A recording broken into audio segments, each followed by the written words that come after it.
Go love your own enemies. Don't be loving mine. My enemies are the theocratic fascists. I don't love them. I want to destroy them.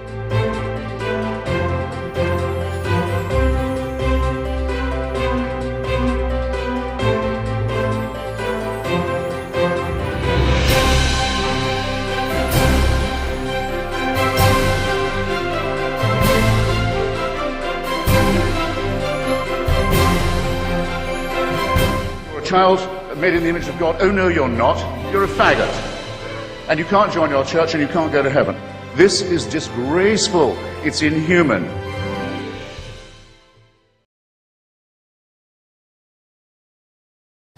So you ready for Rant, the sequel? This is the second email this guy wrote me. This one I have to read from my phone because it got deleted from my computer. Okay, be prepared for squeamishness or all-out nausea to occur. Yes, get your bath buckets ready. From Exalted Dirt, round 2, volley number 2. Yes, just when you think you've heard it all, just when you think the assault is over, we hit them with both barrels blazing. Yes, this'll put that atheist down for good. Yeah, she's not gonna be able to resist this email. No. Okay, here we go. True love. Not the love of the natural mind and flesh, which is actually lust, is the queen of Christian graces, not Muslim graces or Wiccan graces or Hindu graces or, I don't know, atheist graces. No, we don't understand what true love is. We are incapable of actually experiencing or even remotely knowing what true love is. Only Christians know what true love is. Just FYI, true love of God is selfless, and the love of the flesh is by nature and motive selfish. Yes, feel guilty about being a normal human being. Feel guilty about being what you were born to be. Feel guilty. Everything that's natural is bad.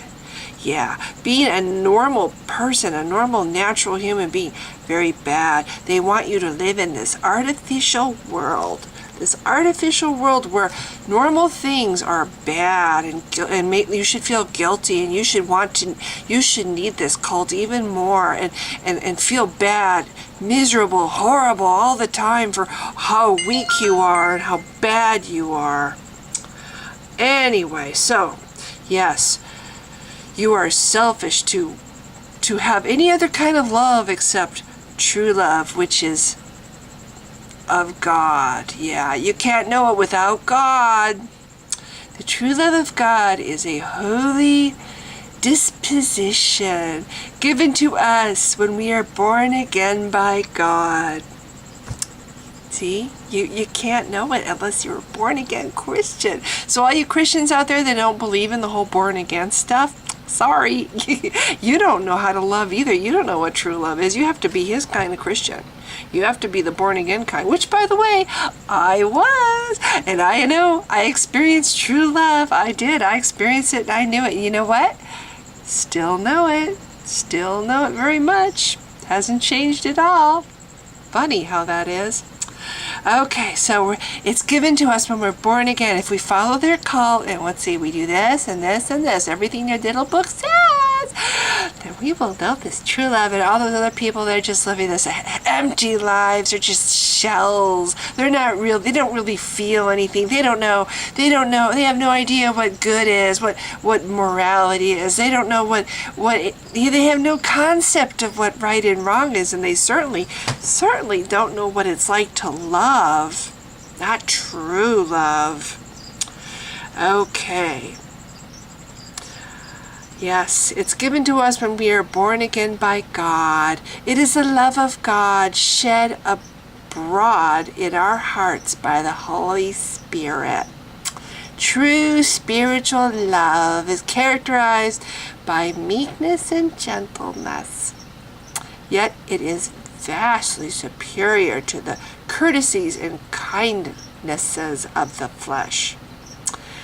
Meekness and gentleness, yes, but we're going to walk around and we're going to threaten people with hell, and we're going to let them know that we're perfectly okay if our God tortures them forever. We're okay with that, and we're so meek that we're going to declare that our beliefs are the only beliefs, and we are absolutely 100% right, and our God is the only God, and everybody else is blind or lost or controlled by Satan or loving their own sin. Oh, but we're meek. We're humble. We're not arrogant. No, we don't condescend against people. We don't exploit other people for having normal human weakness. No, we're meek. Right. We're kind. Oh, our kindness exceeds the kindness of the flesh. We must be careful not to confuse human sentimentality, carnal pleasantries. Not quite sure what that is. Human amiability and affability with true spiritual love. And you can't have true spiritual love unless you're a Christian. And you got to be a born again Christian too. Yep. So not only are they have a monopoly on love, the Christians, they have a monopoly on it. They're the only ones that get to know it. But they have a monopoly on spirituality too. See, I personally think that anybody can have spirituality, a sense of spirituality.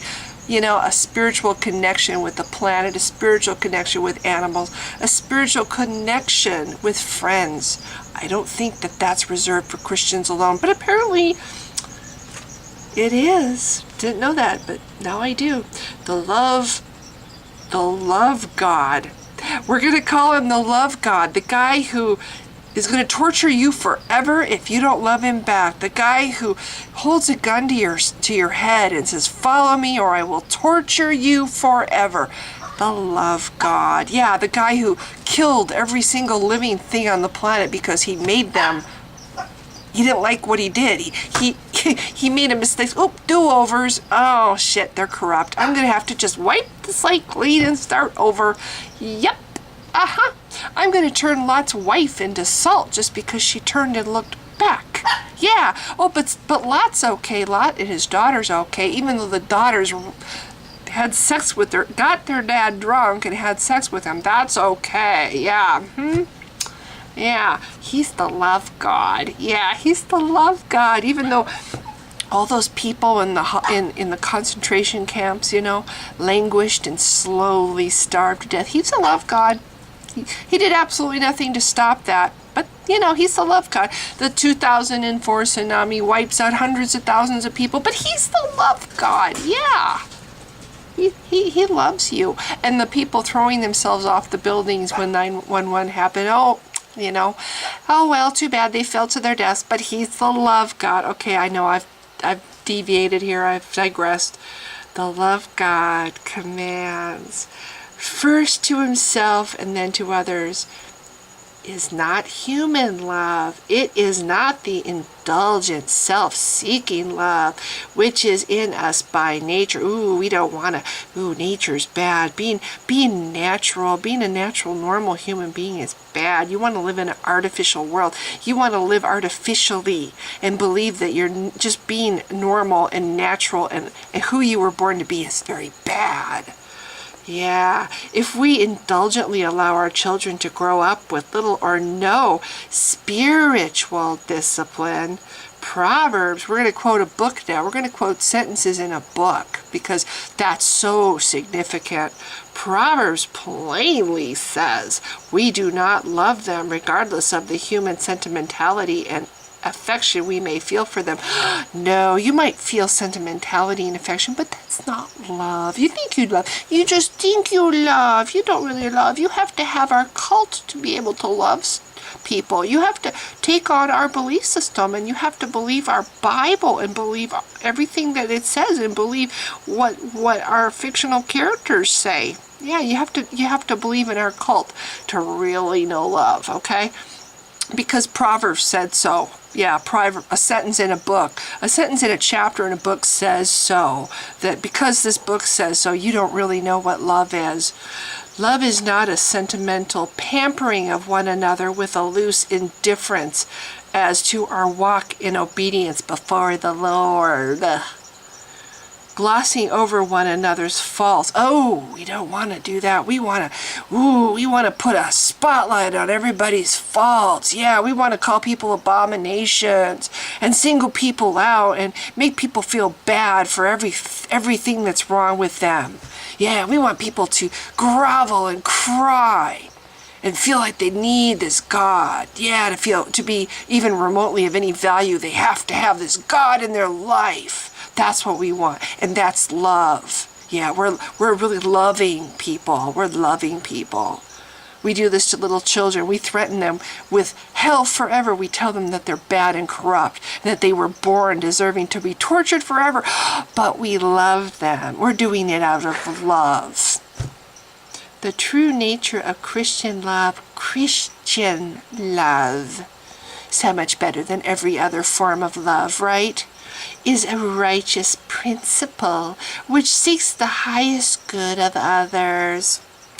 It is a powerful desire to promote their welfare. The exercise of love is to be in strict conformity to the revealed will of God. The revealed will of God.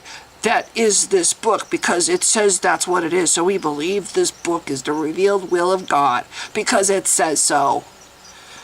Better do what it says.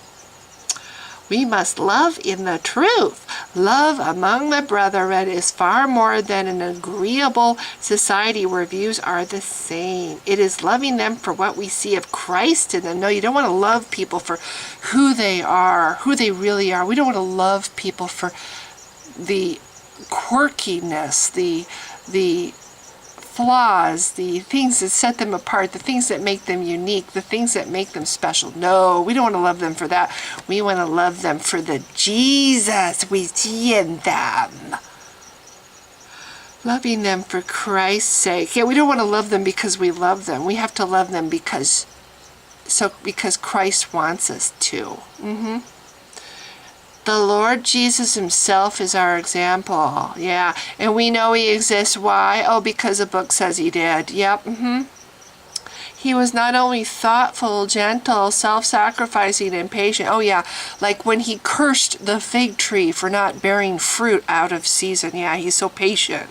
Yeah, that's really patient. Yeah, gentle, like when he denied the woman, or I think it was actually a man.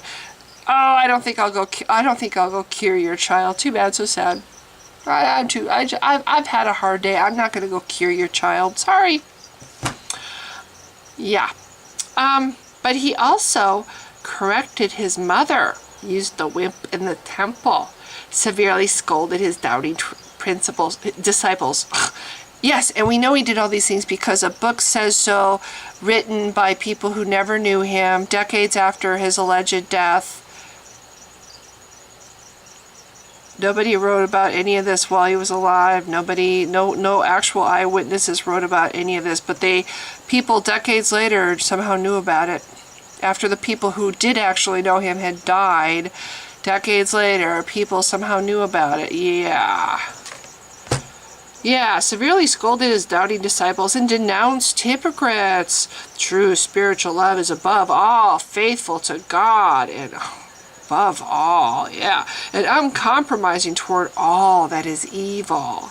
We cannot declare peace and safety when in reality there is spiritual decay and ruin. Yeah, all that decay and ruin among all those people who don't believe just what we do.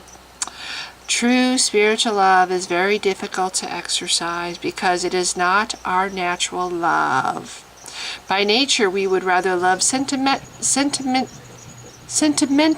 and engender good feelings. Oh, how horrible that would be to engender good feelings. Yeah, Also, many times true spiritual love is not received in love, but is hated, as the Pharisees hated it. Yeah, as we're shoving our belief system down other people's throats and telling them that they're abominations and taking away their rights and telling women that they should have no control over their bodies and they shouldn't teach and they shouldn't have any authority over men. They might not like it so much. But you know, we're doing God's work. We're showing God's love to all these people by oppressing them as much as we can. We must pray that God will fill us with his love and enable us to exercise it without dissimulation toward all. Yeah, so we're going to have to pray really hard that we can be jackasses and treat people like shit. And, you know, they might not like it so bad, but then when they don't like it, then we can accuse them of having a religion and trying to convert us to atheism. Yeah. When they don't like it, when they say something back, we're going to say, oh, you're just trying to convert people to atheism. You have a religion. So anyway, I'm in a really cranky mood today, just for various reasons. My smart car is gone. Its replacement did not get, I was called yesterday and I was told that my Hyundai Accent is all finished at the shop. It had to get detailed. So I drove down there today to get my car, and it had not been done. It had not been detailed. It wasn't done. And this is only one of many shitty things this dealership has done. This is the most inept dealership ever. And I do plan to make a video about it. I'm going to make a video and describe exactly the ordeal that I went through at this dealership. But anyway, that won't be this video. But that's why if I seem really especially cranky, it's because of that and the fact that I lost my little smart car today. So anyway, Christianity, fuck you. If you've been watching, thanks. Bye. I am absolutely convinced that the main source of hatred in the world is religion.